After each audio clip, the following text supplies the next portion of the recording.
ਭੂਰਿਆਂ ਵਾਲੇ ਰਾਜੇ ਕੀਤੇ ਭਾਗ 30।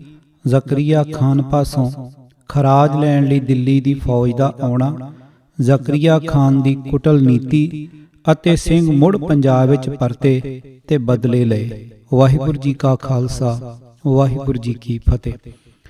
ਜ਼ਕਰੀਆ ਖਾਨ ਨੇ ਜ਼ੁਲਮ ਜ਼ਬਰ ਦਾ ਝੱਖੜ ਦੇਸ਼ ਤੇ ਝੁਲਾਇਆ ਹੋਇਆ ਸੀ। ਇਸ ਵਿੱਚੋਂ ਉਸ ਦੇ ਪੱਲੇ ਤਾਂ ਕੁਝ ਨਾ ਪਿਆ। ਲੋਕਾਂ ਦੀ ਆਰਥਿਕ ਹਾਲਤ ਤਬਾਹ ਹੋ ਗਈ। ਚਾਰ ਚੁਫੇਰੇ ਬਾਬਲਾ ਪਈ ਹੋਵੇ। ਉਹ ਆਪਣੀ ਹੈਂਕੜ ਭਗਾਉਣ ਬਦਲੇ ਕਿ ਸਿੱਖਾਂ ਦਾ ਸਿਰ ਉਸ ਨੇ ਕੁਚਲ ਦਿੱਤਾ ਹੈ। ਦਿੱਲੀ ਸਰਕਾਰ ਦੀ ਖੁਸ਼ਨੂਦੀ ਹਾਸਲ ਕਰਨ ਲਈ ਦੇਸ਼ ਦੇ ਹੋਰ ਕਾਰ ਵਿਹਾਰ ਛੱਡ ਕੇ ਸਿੱਖਾਂ ਦੇ ਮਗਰ ਪਿਆ ਹੋਇਆ ਸੀ। ਖੇਤੀਬਾੜੀ ਤੇ ਵਪਾਰ ਬੰਦ ਹੋ ਗਿਆ। ਖਜ਼ਾਨਾ ਗਸ਼ਤੀ ਫੌਜਾਂ ਚੱਟ ਗਈਆਂ। ਪਰਜਾ ਜਦ ਭੁੱਖੀ ਮਰਨ ਲੱਗੀ ਤਾਂ ਸਰਕਾਰੀ ਹਾਲਾ ਕਿਵੇਂ ਉਗਰੇ। ਸਿਪਾਹੀਆਂ ਦੀਆਂ ਤਨਖਾਹਾਂ ਵੀ ਨਾ ਤਰਨ। ਉਹਨਾਂ ਜ਼ਿਮੀਂਦਾਰਾਂ ਨੂੰ ਮਾਰ ਕੁੱਟ ਕੇ ਉਲਟਾ ਆਪਣਾ ਵੈਰੀ ਬਣਾ ਲਿਆ। ਜਿਹੜੇ ਸਿੱਖ ਪਿੰਡਾਂ ਚੋਂ ਕੱਢ ਦਿੱਤੇ ਸਨ, ਉਹਨਾਂ ਚੋਂ ਬਹੁਤੇ ਸਿੰਘ ਸੱਜ ਕੇ ਦਲਾਂ ਵਿੱਚ ਰਲ ਗਏ ਤੇ ਕਈ ਹੋਰਨਾਂ ਰਾਜਾਂ ਵਿੱਚ ਜਾ ਕੇ ਨੌਕਰੀ ਮਜ਼ਦੂਰੀ ਕਰਕੇ ਦਿਨ ਕੱਟੀ ਕਰਨ ਲੱਗ ਪਏ। ਜ਼ਕਰੀਆ ਖਾਨ ਨੇ ਤਾਂ ਆਪ ਹੀ ਮੁਲਕ ਬੇਚਿਰਾਗ ਕਰ ਲਿਆ। ਕਮਾਈ ਕੌਣ ਕਰੇ ਤੇ ਪੈਸਾ ਟਕਾ ਕਿੱਥੋਂ ਲਿਆਵੇ। 3 ਸਾਲ ਤੱਕ ਜਦ ਲਗਾਤਾਰ ਲਾਹੌਰ ਸਰਕਾਰ ਨੇ ਦਿੱਲੀ ਨੂੰ ਬਣਦਾ ਖਰਾਜ, ਜੋ ਕਈ ਕਰੋੜ ਦੀ ਰਕਮ ਬਣ ਚੁੱਕਾ ਸੀ, ਨਾ ਪਹੁੰਚਾਇਆ ਤਾਂ ਬਾਦਸ਼ਾਹ ਮੁਹੰਮਦ ਸ਼ਾਹ ਰੰਗੀਲੇ ਨੇ ਇਸ ਦੀ ਵਸੂਲੀ ਵਾਸਤੇ ਹੈਬਤ ਖਾਨ ਤੇ ਸਲਾਬਤ ਖਾਨ ਰੋਹਿਲੇ ਸਰਦਾਰਾਂ ਨੂੰ 2000 ਘੋੜਸਵਾਰ ਦੇ ਕੇ ਲਾਹੌਰ ਵੱਲ ਤੋਰਿਆ। ਉਹਨਾਂ ਨੂੰ ਹੁਕਮ ਦਿੱਤਾ ਕਿ ਜਿੰਨਾ ਚਿਰ 3 ਸਾਲਾਂ ਦੀ ਸਾਰੀ ਮਾਲ ਗੁਜ਼ਾਰੀ ਵਸੂਲ ਨਾ ਹੋਵੇ, ਉਹਨਾਂ ਚਿਰ ਰੋਜ਼ ਦੇ 5000 ਨਗਦ ਹਰਜਾਨਾ ਲੈਂਦੇ ਰਹੋ, ਨਾਲ ਹੀ 2000 ਫੌਜ ਦਾ ਤੇ ਆਪਣਾ ਖਰਚ ਲਵੋ। ਰੋਹਿਲੇ ਸਰਦਾਰਾਂ ਲਾਹੌਰ ਪੁੱਜ ਕੇ ਇੰਜ ਹੀ ਕੀਤਾ। ਕਈ ਕਰੋੜ ਦੀ ਬਣਦੀ ਰਕਮ ਖਾਨ ਬਹਾਦਰ ਕਿੱਥੋਂ ਪੈਦਾ ਕਰੇ। ਮਜਬੂਰ ਹੋ ਕੇ ਉਸਨੇ ਚੌਧਰੀਆਂ ਨੂੰ ਫੜਿਆ, ਜਿਨ੍ਹਾਂ ਸਿੱਖਾਂ ਦੇ ਫੜੋ ਫੜਾਈ ਦੇ ਨਾਂ ਤੇ ਵੱਡੇ ਵੱਡੇ ਇਨਾਮ ਲਏ ਸਨ। ਸਿੱਖਾਂ ਦਾ ਸਫਨ ਸਫਾਇਆ ਤਾਂ ਨਾ ਕਰ ਸਕੇ, ਖਜ਼ਾਨੇ ਦੀ ਸਫਾਈ ਜ਼ਰੂਰ ਕਰ ਦਿੱਤੀ। ਆ ਗਏ ਹੁਣ ਇਹ ਚੌਧਰੀ ਕਾਬੂ। ਪਹਿਲਾਂ ਜ਼ਕਰੀਆ ਖਾਨ ਨੇ ਤੇ ਫਿਰ ਰੋਹਿਲਿਆਂ ਨੇ ਕਾਠ ਮਾਰੇ ਤੇ ਛਿੱਤਰਾਂ ਨਾਲ ਇਹਨਾਂ ਦਾ ਚੰਮ ਉਧੇੜ ਦਿੱਤਾ। ਨੋਟ ਕਾਠ ਮਾਰਨਾ ਇੱਕ ਖਾਸ ਬਣਤਰ ਦੀ ਲੱਕੜ ਹੁੰਦੀ ਹੈ, ਜਿਸ ਵਿੱਚ ਫੜੇ ਹੋਏ ਦੋਸ਼ੀ ਦੀ ਇੱਕ ਜਾਂ ਦੋਵੇਂ ਲੱਤਾਂ ਦੇ ਦਿੱਤੀਆਂ ਜਾਂਦੀਆਂ ਹਨ ਤਾਂ ਕਿ ਉਹ ਵੇਲੇ ਕੁਵੇਲੇ ਮੌਕਾ ਪਾ ਕੇ ਕਿਧਰੇ ਭੱਜ ਨਾ ਸਕੇ। ਇਹ ਲੱਕੜ ਬੰਦੇ ਦੇ ਪੱਟ ਕੋ ਜਿੱਡੀ ਮੋਟੀ 14-15 ਫੁੱਟ ਲੰਬੀ ਹੁੰਦੀ ਹੈ। ਗਿੱਠ ਗਿੱਠ ਸਿਰੇ ਛੱਡ ਕੇ ਦੋਹੀਂ ਪਾਸੀਂ 2 ਛੇਕ ਹੁੰਦੇ ਹਨ, ਜਿਨ੍ਹਾਂ ਵਿੱਚ ਦੋਵੇਂ ਪਾਸੀਂ 2 ਫਾਨੇ ਠੋਕ ਸਕਣ। ਦੋਹਾਂ ਛੇਕਾਂ ਤੋਂ ਦੋਹੀਂ ਪਾਸੀਂ 2.5 ਹੱਥ ਛੱਡ ਕੇ ਗਿੱਠ ਸਵਾ ਗਿੱਠ ਦੀ ਵਿੱਥ ਪਾ ਕੇ ਬਾਕੀ ਸਾਰੀ ਲੱਕੜ ਵਿੱਚ ਐਨ ਵਿਚਕਾਰ ਐਡੇ ਐਡੇ ਛੇਕ ਕੱਢੇ ਹੁੰਦੇ ਹਨ ਕਿ ਗਿੱਟਿਆਂ ਤੋਂ ਉਤਾਂ ਤੇ ਪਿੰਜਣੀ ਤੋਂ ਹੇਠਾਂ ਦੋਸ਼ੀ ਦੀ ਲੱਤ ਉਸ ਵਿੱਚ ਆ ਜਾਵੇ। ਸਾਰੀ ਲੱਕੜ ਲੰਮੇ ਰੁੱਖ ਵਿਚਕਾਰ ਦੀ ਚੀਰ ਪਾ ਕੇ 2 ਹਿੱਸੇ ਹੋ ਜਾਂਦੀ ਤੇ ਵਿਚਕਾਰਲੇ ਛੇਕ ਅੱਧੇ ਚੰਦ ਵਰਗੇ ਹੋ ਜਾਂਦੇ। ਇਹ ਲੰਮਾ ਚੀਰ ਪੜੇ ਰੁੱਖ ਹੁੰਦਾ। ਜਦ ਦੋਵੇਂ ਫੱਟ ਹੇਠ ਉੱਤੇ ਰੱਖ ਦਿੱਤੇ ਜਾਂਦੇ ਤਾਂ ਅੱਧਾ ਛੇਕ ਦੂਜੇ ਛੇਕ ਤੇ ਆ ਕੇ ਇਹ ਪੂਰਾ ਗੋਲ ਛੇਕ ਬਣ ਜਾਂਦਾ। ਸਿਰੇ ਦੇ ਦੋਵੇਂ ਛੇਕ ਖੜੇ ਰੁੱਖ ਹੁੰਦੇ। ਇਹ ਸਿਰਿਆਂ ਦੇ ਛੇਕ ਦੋਵੇਂ ਫੱਟ ਮੇਲ ਕੇ ਫਾਨੇ ਲਾ ਕੇ ਆਪੋ ਵਿੱਚ ਲੱਕੜ ਨੂੰ ਇੰਜ ਕੱਸ ਦਿੰਦੇ ਜਿਵੇਂ ਚੀਰ ਪਾਉਣ ਤੋਂ ਪਹਿਲਾਂ ਲੱਕੜ ਦੀ ਹਾਲਤ ਹੁੰਦੀ ਸੀ। ਦੋਸ਼ੀ ਦੀ ਇੱਕ ਲੱਤ ਜਾਂ ਜਿਸ ਨੂੰ ਜ਼ਿਆਦਾ ਤੰਗ ਕਰਨਾ ਹੋਵੇ, ਦੋਵੇਂ ਲੱਤਾਂ ਫੱਟ ਦੇ ਸੁਰਾਖਾਂ ਉੱਤੇ ਰੱਖ ਕੇ ਦੂਜਾ ਫੱਟ ਉੱਤੇ ਰੱਖਿਆ ਜਾਂਦਾ ਕਿ ਉਤਲਾ ਅੱਧਾ ਛੇਕ ਹੇਠਲੇ ਅੱਧੇ ਛੇਕ ਉੱਤੇ ਆ ਜਾਂਦਾ। ਦੋਹਾਂ ਸਿਰਿਆਂ ਦੇ ਉਲਟ ਰੁੱਖ ਕੱਢੇ ਸੱਲਾਂ ਵਿੱਚ ਕੱਸ ਕੇ ਫਾਨੇ ਲਾ ਦਿੱਤੇ ਜਾਂਦੇ। 10-12 ਬੰਦੇ ਇੱਕ ਥਾਂ ਕਾਠ ਮਾਰੇ ਹੋਏ ਹਿੱਲ ਤੱਕ ਨਾ ਸਕਦੇ। ਭੱਜਣਾ ਤਾਂ ਦੂਰ ਦੀ ਗੱਲ ਸੀ। ਕਾਠ ਵੱਜਾ ਹੋਇਆ ਬਦਨਸੀਬ ਪਾਸਾ ਬਣਾ ਲੈ ਸਕਦਾ। ਮੁਜਰਮ ਕਾਬੂ ਰੱਖਣ ਦਾ ਇਹ ਪੁਰਾਣਾ ਜੰਤਰ ਸੀ। ਹਾਂ, ਅੱਜ ਵੀ ਪੰਜਾਬ ਵਿੱਚ ਪਿੰਡਾਂ ਦੀਆਂ ਪੁਲਿਸ ਚੌਂਕੀਆਂ ਵਿੱਚ ਇਸ ਦੇ ਦਰਸ਼ਨ ਹੋ ਸਕਦੇ ਹਨ। ਜ਼ਕਰੀਆ ਖਾਨ ਇੱਕੋ ਗੱਲ ਕਹੇ ਕਿ ਕੱਢੋ ਬਾਹਰ ਉਹ ਪੈਸਾ ਜੋ ਖਜ਼ਾਨੇ ਚੋਂ ਲਿਆ ਹੈ ਤੇ ਨਾਲ ਹੀ ਕਰੋ ਇਕੱਠਾ ਲੋਕਾਂ ਤੋਂ। ਚੌਧਰੀ ਨੱਕ ਗੋਡੇ ਰਗੜ ਕੇ ਵਾਅਦੇ ਕਰ ਬੰਦ ਖਲਾਸ ਹੋਏ ਕਿ ਅਸੀਂ ਛੇਤੀ ਤੋਂ ਛੇਤੀ ਸਾਰੀ ਰਕਮ ਉਗਰਾ ਲਿਆਵਾਂਗੇ। ਛੁੱਟਦਿਆਂ ਸਾਰ ਇਨਾਮਾਂ ਦੀ ਸ਼ਕਲ ਵਿੱਚ ਖਾਧਾ ਮੁੜ ਆਣ ਉਗਲਛਿਆ। ਹੋਰ ਰੁਪਏ ਲਈ ਪਰਜਾ ਦੇ ਗਲ ਵਿੱਚ ਅੰਗੂਠਾ ਆਣ ਦਿੱਤਾ। ਐਵੇਂ ਹੀ ਗਰੀਬ ਗੁਰਬੇ ਨੂੰ ਮਰੋੜ ਧਰਿਆ। ਇਨ੍ਹਾਂ ਕੰਗਾਲਾਂ ਪਾਸ ਤਾਂ ਪਹਿਲਾਂ ਹੀ ਮਿੱਟੀ ਦੇ ਤਵੇ ਚੜੇ ਹੋਏ ਸਨ, ਕਿਉਂਕਿ ਧਾੜਵੀਆਂ ਤੇ ਲੁਟੇਰਿਆਂ ਫਸਲ ਤੇ ਪਸ਼ੂ ਡੰਗਰ ਰੁੰਡ ਮਰੁੰਡ ਕਰ ਛੱਡੇ ਸਨ। ਲੀੜੇ ਤੇ ਭਾਂਡੇ ਘਰੀ ਨਹੀਂ ਸਨ ਛੱਡੇ। ਸ਼ਾਹੂਕਾਰਾਂ ਪਾਸ ਜੋ ਕੁਝ ਸੀ ਜ਼ਮੀਨ ਵਿੱਚ ਨੱਪ ਕੇ ਦਿਵਾਲੇ ਕੱਢ ਕੇ ਬੈਠ ਗਏ। ਕਈਆਂ ਦੇ ਮੁੰਡੇ 10-10 ਰੁਪਏ ਨੂੰ ਕੌਡੀਆਂ ਦੇ ਭਾਅ ਵਿਕ ਗਏ। ਕੋਈ ਭੁੱਖੇ ਤੇ ਆਏ ਮਰ ਗਏ। ਜੋ ਘਰਾਂ ਤੋਂ ਨਿਕਲ ਭੱਜੇ ਰੁਲ ਰੁਲ ਕੇ ਮੰਦੇ ਹਾਲ ਹੋ ਗਏ। ਇੰਨਾ ਪੈਸਾ ਇਕੱਠਾ ਕਿੱਥੋਂ ਹੋਵੇ? ਰੁਹੇਲੇ ਵੀ ਜ਼ਿੱਦ ਦੇ ਪੱਕੇ, ਰੋਜ਼ 5000 ਲੈ ਕੇ ਰੋਟੀ ਪੱਕਣ ਦੇਣ।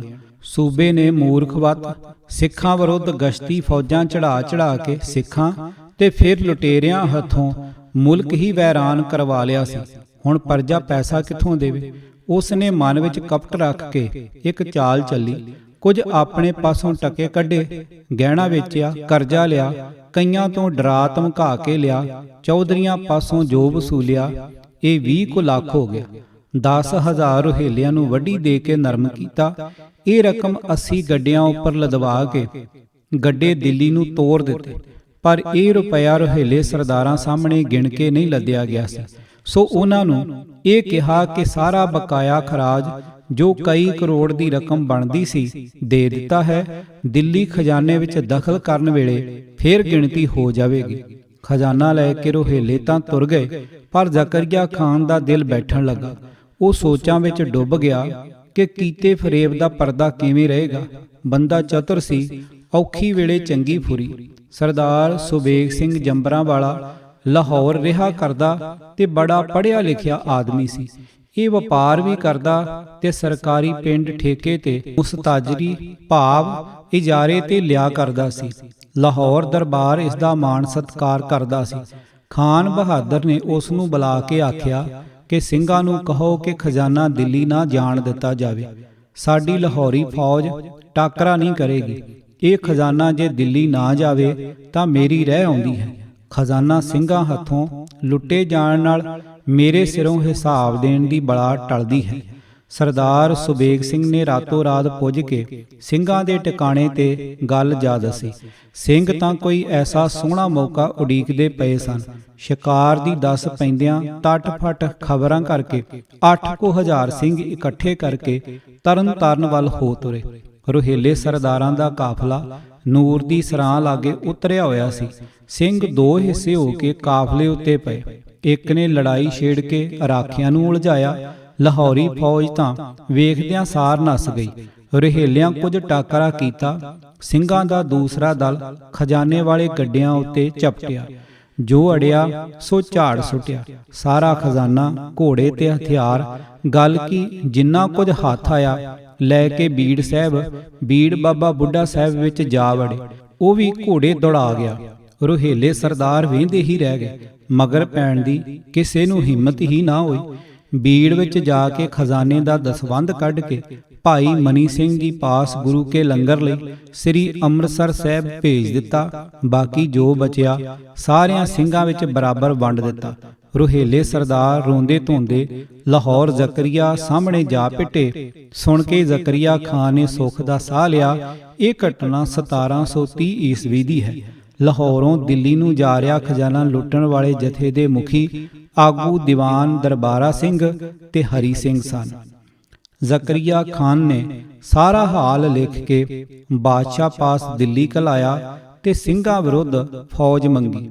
ਰੁਹੇਲੇ ਤੇ ਜ਼ਕਰੀਆ ਖਾਨ ਦੀ ਫੌਜ ਇਕੱਠੇ ਹੋ ਕੇ ਸਿੰਘਾਂ ਮਗਰ ਪਏ ਤਾਂ ਕਿ ਥੋੜਾ ਬਹੁਤ ਲੁੱਟਿਆ ਖਜ਼ਾਨਾ ਪ੍ਰਾਪਤ ਕਰਕੇ ਤੇ ਨਾਲ ਜਿੰਨੇ ਕੁ ਹੋ ਸਕਣ ਸਿੰਘਾਂ ਦੇ ਸਿਰ ਲੈ ਕੇ ਜਾਣ ਤੇ ਇਸ ਤਰ੍ਹਾਂ ਦਿੱਲੀ ਵੜਨ ਜੋਗੇ ਹੋ ਜਾਣ।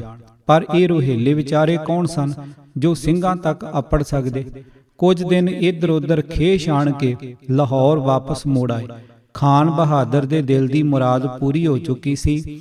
ਉਸ ਨੇ ਬਾਦਸ਼ਾਹ ਨੂੰ ਲਿਖਿਆ ਕਿ ਮੈਂ ਤਾਂ 3 ਸਾਲਾਂ ਦਾ ਬਣਦਾ ਸਾਰਾ ਖਰਾਜ ਪੈਸਾ ਗਿਣ ਗੱਡਿਆਂ ਤੇ ਲੱਦ ਦਿੱਲੀ ਵੱਲ ਤੋਰ ਦਿੱਤਾ ਸੀ। ਸਿੰਘਾਂ ਬਿਆਸ ਦਰਿਆ ਤੱਕ ਵੀ ਨਹੀਂ ਅੱਪੜਨ ਦਿੱਤੇ। ਉਰੇ ਹੀ ਸਾਰਾ ਲੁੱਟ ਲਿਆ ਹੈ। ਇਹਨਾਂ 80 ਗੱਡਿਆਂ ਜਿਨ੍ਹਾਂ ਤੇ ਖਜ਼ਾਨਾ ਲੱਦਿਆ ਸੀ, ਨਾਲ 4000 ਫੌਜ ਵੀ ਰਾਖੀ ਲਈ ਤੋਰੀ ਸੀ। ਸਿੰਘਾਂ ਕੋਈ ਪੇਸ਼ ਹੀ ਨਹੀਂ ਜਾਣ ਦਿੱਤੀ। ਇਹਨਾਂ ਸਾਰੇ ਸੂਬੇ ਵਿੱਚ ਹੇਠਲੀ ਉੱਤੇ ਲਿਆਂਦੀ ਹੋਈ ਹੈ। ਖੇਤੀ ਹੋਣ ਨਹੀਂ ਦਿੰਦੇ। ਰਈਅਤ ਭੁੱਖੀ ਮਰਦੀ ਕੰਗਾਲ ਹੋ ਕੇ ਉੱਜੜਦੀ ਜਾਂਦੀ ਹੈ। ਅੱਗੇ ਤੋਂ ਟਕਾ ਵਸੂਲ ਨਹੀਂ ਹੋਣਾ।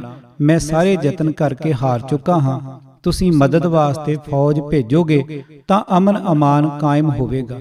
ਬਾਦਸ਼ਾਹ ਇਹ ਮੰਦੀ ਖਬਰ ਤੇ ਖਾਨ ਬਹਾਦਰ ਦੀ ਮਦਦ ਲਈ ਅਰਜੀ ਪੜ੍ਹ ਕੇ ਕ੍ਰੋਧ ਨਾਲ ਮੱਚ ਉੱਠਿਆ। ਨਜੀਬ ਖਾਨ, ਸਫਦਰ ਖਾਨ, ਜ਼ਫਰ ਖਾਨ ਤੇ ਮੁਨੀਮ ਖਾਨ ਵਰਗੇ ਸਖਤ ਜਾਨੇ ਤੇ ਤੁੰਦ ਮਜਾਜ ਫੌਜਦਾਰਾਂ ਦੇ ਤਹਿਤ 20,000 ਫੌਜ ਦੇ ਕੇ ਪੰਜਾਬ ਨੂੰ ਤੋਰਿਆ ਕਿ ਸਿੱਖਾਂ ਦਾ ਨਾਮ ਨਿਸ਼ਾਨ ਤੱਕ ਨਾ ਛੱਡਿਆ ਜਾਵੇ। ਨਾਲ ਹੀ ਸਰਹੰਦ, ਜਲੰਧਰ, ਪੰਜਾਬ ਦੇ ਹਾਕਮਾਂ ਤੇ ਜਗੀਰਦਾਰਾਂ ਨੂੰ ਪਰਵਾਨੇ ਭੇਜੇ ਕਿ ਸ਼ਾਹੀ ਫੌਜਾਂ ਨਾਲ ਮਿਲ ਕੇ ਸਿੱਖਾਂ ਦੇ ਘਰ ਘਾਟ ਤੇ ਆਸਰੇ ਵਾਲੀਆਂ ਥਾਵਾਂ ਤਬਾਹ ਕਰ ਦਿੱਤੀਆਂ ਜਾਣ। ਪੰਜਾਬ ਵਿੱਚ ਕਿਧਰੇ ਸਿੱਖੀ ਦਾ ਚਿੰਨ੍ਹ ਨਾ ਛੱਡਿਆ ਜਾਵੇ। ਇਹ ਫੌਜ ਸ਼ੁਰੂ ਅਕਤੂਬਰ 1730 ਈਸਵੀ ਵਿੱਚ ਪੰਜਾਬ ਦੀ ਹੱਦ ਅੰਦਰ ਆ ਵੜੀ। ਸਿੰਘ ਇਸ ਤੋਂ ਪਹਿਲਾਂ ਹੀ ਪਹਾੜਾਂ ਵਿੱਚ ਜਾ ਲੁਕੇ ਤੇ ਕੁਝ ਰਾਜਸਥਾਨ ਵਿਖੇ ਚਲੇ ਗਏ। ਫੌਜ ਨੇ ਅਮਨ ਅਮਾਨ ਵਾਸਤੇ ਕਿਰਤੀ ਸਿੱਖਾਂ ਤੇ ਨਿਰਦੋਸ਼ ਹਿੰਦੂਆਂ ਉੱਤੇ ਆਪਣਾ ਸਾਰਾ ਗੁੱਸਾ ਕੱਢਿਆ। ਪਹਿਲਾਂ ਹੀ ਉਜੜੇ ਹੋਏ ਦੇਸ਼ ਨੂੰ ਹੋਰ ਤਬਾਹ ਕੀਤਾ। ਜ਼ਕਰੀਆ ਖਾਨ ਦੀ ਕੂਟਨੀਤੀ। ਜ਼ਕਰੀਆ ਖਾਨ ਸਿੱਖਾਂ ਦਾ ਢਿੱਡੋਂ ਬੜਾ ਵੱਡਾ ਵੈਰੀ ਸੀ। ਇਹਨਾਂ ਦਾ ਤਲਾ ਮੂਲ ਪੁੱਟ ਦੇਣ ਲਈ ਉਸ ਨੇ ਹਮੇਸ਼ਾ ਸਾਰਾ ਜ਼ੋਰ ਲਾਇਆ।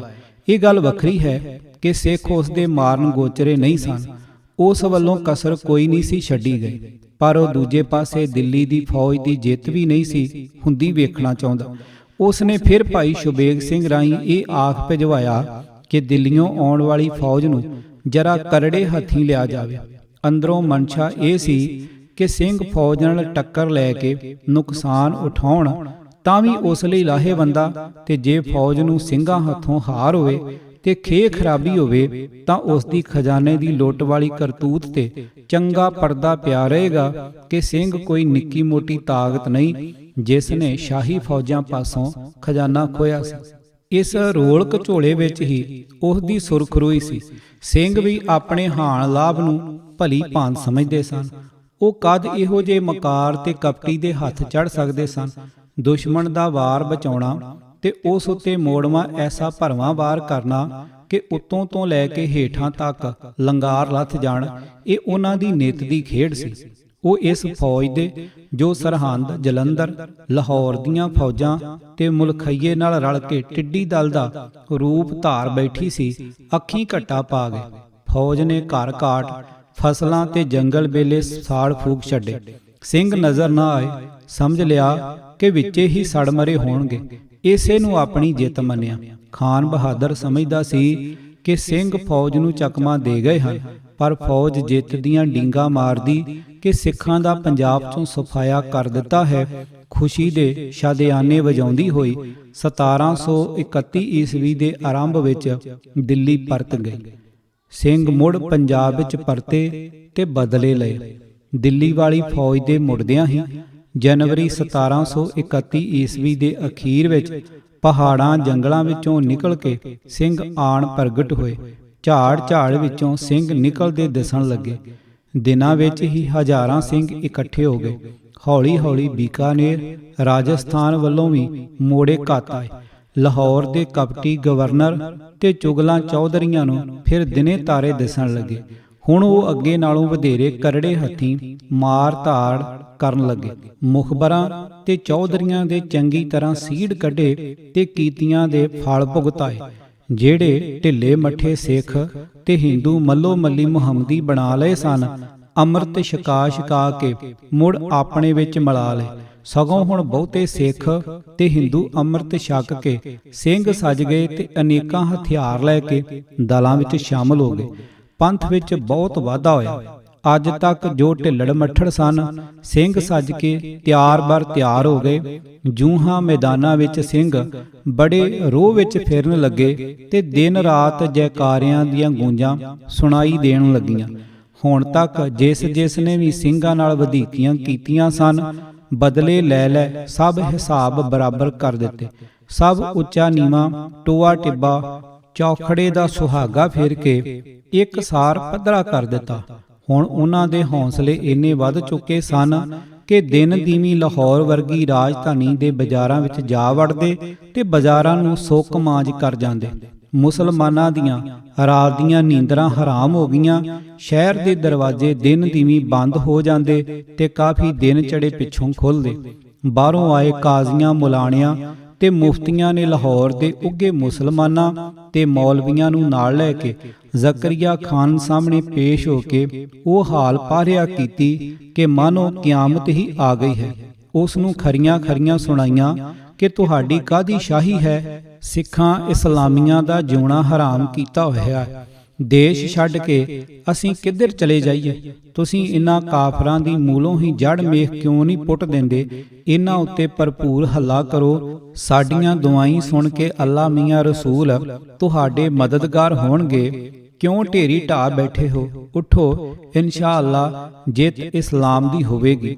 ਜ਼ਕਰੀਆ ਖਾਨ ਨੇ ਫਿਰ ਪੂਰੀ ਤਿਆਰੀ ਕਰਕੇ ਸਿੰਘਾਂ ਨੂੰ ਦਬਾਉਣ ਦਾ ਯਤਨ ਕੀਤਾ। ਸਿੰਘਾਂ ਦੇ ਹੌਸਲੇ ਤੇ ਗਿਣਤੀ ਅੱਗੇ ਨਾਲੋਂ ਕਈ ਗੁਣਾ ਵੱਧ ਚੁੱਕੀ ਸੀ। ਉਸ ਨੇ ਸਿੰਘਾਂ ਨੂੰ ਸਮਾਪਤ ਕਰ ਦੇਣ ਲਈ ਪਹਿਲਾਂ ਨਾਲੋਂ ਕਿਤੇ ਵੱਧ ਤਾਣ ਲਾਇਆ। ਜਦ ਉਸ ਨੂੰ ਆਪਣੇ ਮੰਤਵ ਵਿੱਚ ਕਾਮਯਾਬੀ ਨਾ ਹੋਈ ਤਾਂ ਜ਼ੋਰਾਂ ਨਾਲ ਸਿੰਘਾਂ ਨੂੰ ਦਬਾਉਣ ਦੀ ਥਾਂ ਉਸ ਨੇ ਨੀਤੀ ਦੀ ਇੱਕ ਨਵੀਂ ਚਾਲ ਚੱਲੀ।